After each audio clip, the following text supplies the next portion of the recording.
Buenos días, mi nombre es Alba Sensi y voy a hablaros del síndrome de Rett. Para conceptualizar este tipo de síndrome es necesario diferir entre dos vertientes, una vertiente clínica y una vertiente genética. La primera de ellas, la clínica, hace referencia a los diferentes descubridores que han dado lugar a este trastorno. Hablamos de Andreas Rett. Este médico fue el encargado de ponerle nombre al trastorno y de descubrir el por qué se produce y se desarrolla. Descubrió tras una investigación en su clínica que un gran porcentaje de las personas que desarrollan este tipo de trastorno eran niñas, que más tarde explicaremos el por qué. Por lo que respecta a la vertiente genética, hablaremos de la base neurológica que tiene este trastorno.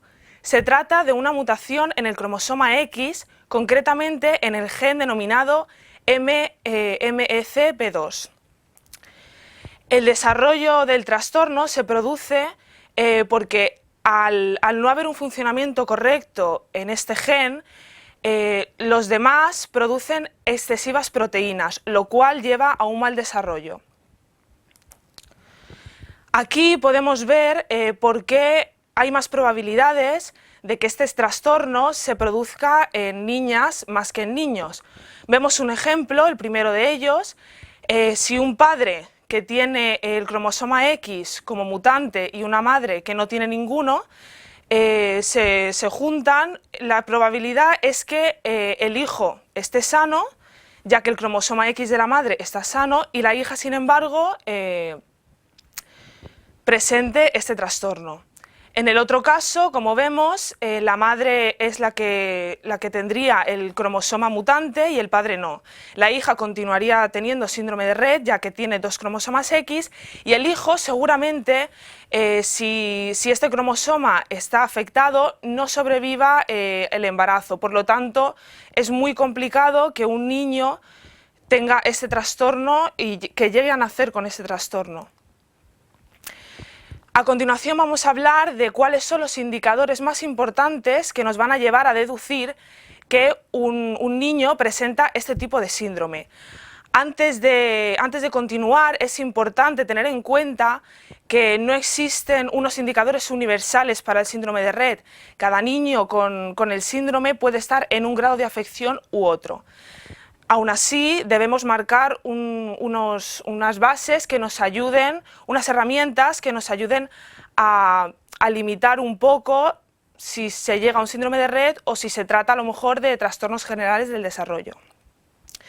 Vamos a hablar de tres tipos de criterios, unos necesarios que se van a dar siempre, unos criterios de soporte que pueden ir asociados a los indicadores que hemos visto como necesarios, y por último unos criterios de exclusión que nos van a ayudar a decidir que no hablamos de un síndrome de Rett y hablamos de otro tipo de trastorno. Por lo que respecta a los criterios necesarios, primero será importante hablar sobre las etapas de desarrollo. El síndrome de Rett, la característica más importante que presenta es que el desarrollo prenatal y perinatal es completamente normal. De hecho, incluso hasta los 6 meses podemos ver que el desarrollo psicomotor y psicológico es completamente normal. ¿Y qué nos va a dar el punto clave para diagnosticar este síndrome? Que a partir de cierta edad, normalmente puede ser a partir de los 6 meses, por decir un periodo de tiempo, aunque en cada niño puede ser muy diferente, vemos una regresión. Desde el nacimiento el desarrollo ha sido normal y hay un punto en el que todo este desarrollo comienza a degenerar, a ir hacia atrás en vez de hacia adelante, que sería lo normal. Eso lo podemos ver en aspectos como el perímetro craneal, que tiende a ser más pequeño en proporción con el desarrollo del cuerpo, y además vemos un importante deterioro en la disfunción de la comunicación y el rechazo social. Respecto a estos criterios necesarios, como características generales que que deberemos tener en cuenta serán un lenguaje expresivo y receptivo muy deteriorado, estereotipas en las manos, esto se refiere a movimientos sistemáticos que no tienen ninguna finalidad. También anomalías en la deambulación o la no adquisición de la marcha. Normalmente ninguna niña llega a caminar, ya que el desarrollo psicomotriz se ve altamente deteriorado. Como criterios de soporte, hablamos de algunos trastornos que acompañan a este síndrome. El primero de ellos, la apraxia, hace referencia al desarrollo psicomotor. Se trata de un trastorno que se caracteriza por no tener la capacidad de realizar un movimiento aunque las condiciones físicas sean adecuadas, es decir, el tono muscular sea el adecuado y además que la persona quiera hacerlo y no puede. Además, se acompaña de una respiración irregular, pies pequeños, igual que hemos dicho que el perímetro craneal tiende a disminuir, los pies también en comparación con el resto del cuerpo, pequeña atrofia muscular, convulsiones, que es uno de los puntos más comunes en casi todos los casos, salivación excesiva, problemas gástricos, disfonía, etc. Estos son pequeños indicadores que no siempre tienen que presentarse, pero es importante tenerlos en cuenta a la hora de hacer un diagnóstico. Por último, como criterios de exclusión que nos van a confirmar si hablamos o no de un síndrome de Rett, podemos hablar de un retraso en el crecimiento intrauterino. Normalmente el síndrome de Rett no presenta ningún problema durante este periodo, un trastorno de organomegalia, que se trata de un aumento de algún órgano del cuerpo, atrofia óptica, trastorno metabólico progresivo o otras patologías neurológicas secundarias. Es decir, si estos criterios se presentan en un caso de una niña de sospecha de síndrome de Rett, podemos seguir investigando para ver de qué otro síndrome puede tratarse.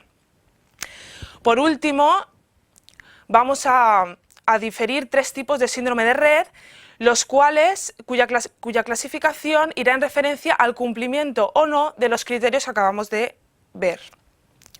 Primero hablaremos del Rett clásico, que iría en relación con los criterios necesarios. Es una forma de generalizar, ya que estamos en un campo muy abierto y a veces es muy complicado llegar a una conclusión o a un diagnóstico. En segundo lugar, hablamos del Rett provisional, en el cual aparecerían algunos de los criterios de soporte, además de los necesarios, y por último el atípico. Este es importante tenerlo en cuenta porque, como ya he dicho antes, no hablamos de una regla universal y pueden darse casos muy extremos, aunque aunque en un principio parezca no tener sentido. Este atípico sería pues, síndrome de Rett que se presente en niños, que como ya he dicho es muy complicado, o que el deterioro del lenguaje no sea muy grave y entonces sea complicado de diagnosticar, pero sin embargo en el síndrome de Rett, al tratarse de un problema genético, sí que existe una prueba genética que nos puede confirmar si hablamos del síndrome de Rett. Y hasta aquí, muchas gracias por vuestra atención y espero que os sirva esta exposición.